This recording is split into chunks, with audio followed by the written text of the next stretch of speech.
Presidenti i Shteteve të Bashkuara të Amerikës, Donald Trump, ka uruar shqiptarët për 113 vjetorin e pavarësisë në një mesazh dërguar kreut të shtetit Bajram Begaj, duke theksuar se Shtetet e Bashkuara dhe Shqipëria gëzojnë një partneritet të fortë të krijuar nga lidhje të ngushta sigurie ekonomike dhe njerëzore. Kreu i Shtëpisë së Bardhë thotë se pret forcimin e bashkëpunimit në prioritetet e përbashkëta mes dy vendeve.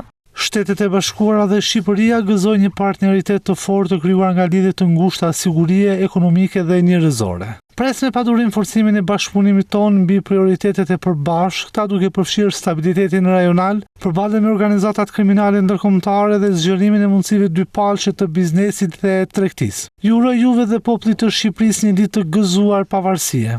Sekretari Amerikan i Shtetit Marco Rubio po ashtu përcolli një mesazh urimi ku theksin e vendosit tek partneriteti i fortë për sigurinë dhe aleancën e NATO-s si themeli mbrojtjes së ndërsjellë. Partneriteti ynë me zbatimin e ligjit në Shqipëri bën qytetarët më të sigurt ndërsa përballemi me kërcënimet e paraqitura nga grupet kriminale transnacionale, kartelet e trafikut të drogës dhe ata që bashkëpunojnë me to. Ne gjithashtu e vlerësojmë bashkëpunimin tonë të ngushtë në adresimin e kërcënimeve kibernetike dhe përgëzojmë Shqipërinë për hapat e saj të rëndësishëm në sigurinë kibernetike.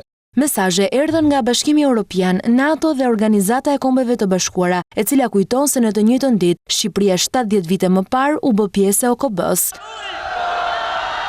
Presidenti i Turqisë Recep Tayyip Erdogan në mesazhin e tij vë theksin tek partneriteti strategjik, ndërsa ambasada në Tiranë uroi në Shqip. Mesazhe urimi dhe angazhimi për bashkëpunim, krerët e shtetit shqiptar morën edhe nga homologë të tjerë të vendeve europiane, arabe dhe aziatike.